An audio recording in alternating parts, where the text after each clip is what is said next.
हुआ था। प्राइमरी शिक्षकों की नियुक्ति की भर्ती प्रक्रिया का पूरा ये मामला बताया जा रहा है। तो नियुक्ति में बीएड वालों को भी शामिल करने की यहां पर मांग की गई थी। बता दें, क्लास 1 से लेकर 5 तक के शिक्षकों की नियुक्ति में बीएड अभ्यर्थियों को शामिल किए जाने को लेकर सरकार ने सुप्रीम कोर्ट में जो एसएलपी यहां पर दायर की थी, बीपीएससी ने सिर्फ डीएलएड पास उम्मीदवारों का यहां पर रिजल्ट जारी करने का फैसला लिया है। बिहार सरकार ने 25 सितंबर को सुप्रीम कोर्ट में एसएलपी यहां पर दायर की थी और इस मामले में जस्टिस एएस बोपन्ना और जस्टिस एमएम सुंदरेश की बेंच में ये सुनवाई हुई। जो आपको बता दें कि बिहार में 1,70,461 शिक्षकों की नियुक्ति होनी है, जिसमें करीब 80,000 प्राइमरी स्कूल के टीचर हैं। तो दरअसल बता दें कि बिहार में शिक्षक बहाली प्रक्रिया जारी है। बिहार लोक सेवा आयोग ने 1,70,461 पद के लिए यहां पर बहाली निकाली थी। क्लास 1 से 5 तक के लिए कुल 79,453 पद, क्लास 9 से लेकर 10 तक के लिए कुल 32,916 और क्लास 11 से लेकर 12वीं तक के लिए 57,602 पद की यहां पर बहाली निकाली थी। सुप्रीम कोर्ट ने राजस्थान शिक्षक बहाली की सुनवाई करते हुए प्राथमिक शिक्षा के लिए डिप्लोमाधारी को यहां पर योग्य करार दिया था और इसके बाद बीएड पास कैंडिडेट की नियुक्ति अधर में लटक गई थी। राजस्थान को लेकर दिए गए फैसले के मुताबिक सिर्फ बीटीसी या डीएलएड डिग्री वाले अभ्यर्थी ही कक्षा 5वीं तक पढ़ाने के लिए योग्य माने जाएंगे और इस नियम को बीपीएससी ने बिहार में भी लागू करने का फैसला किया है, जिसके कारण कई अभ्यर्थियों के रिजल्ट पर रोक लगा दी गई है।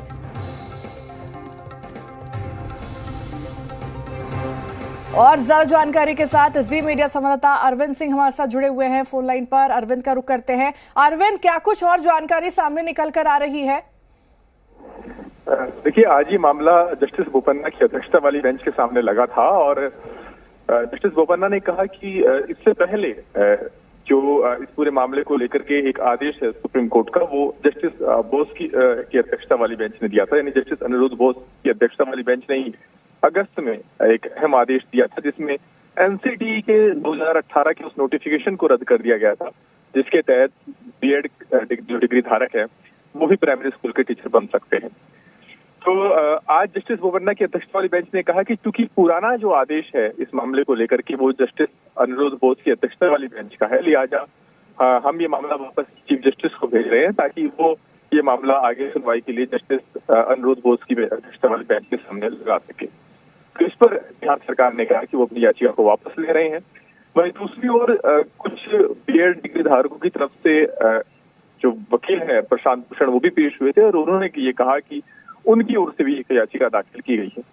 तो यहाँ पर पेच ये है दरअसल इस पूरी खबर में कि चूंकि जस्टिस अनिरुद्ध बोस की अध्यक्षता वाली ही बेंच ने अगस्त में तय किया था कि जो बीएड डिग्री धारक है वो इस तरीके से ट्रेंड नहीं होते कि उनको प्राइमरी स्कूल के टीचर के तौर पर वो पढ़ा सके, और एनसीटीई के जो 2018 का जो नोटिफिकेशन था उसको रद्द कर दिया गया था। उसके बाद एक बार फिर ये सवाल जस्टिस अनिरुद्ध बोस की अध्यक्षता वाली बेंच के सामने आया था और उस वक्त बेंच ने सिर्फ इतना कहा था कि हमें उम्मीद ये है कि बिहार सरकार हमारे पुराने आदेश को फॉलो करेगी।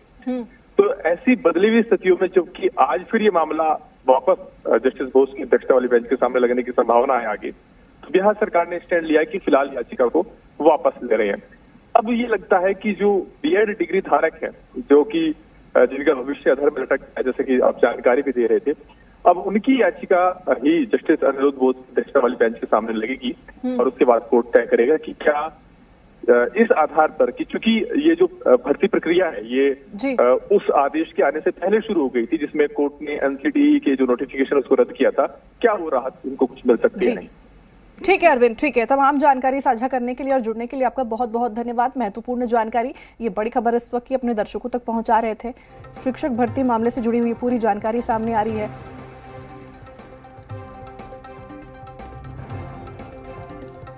खबर और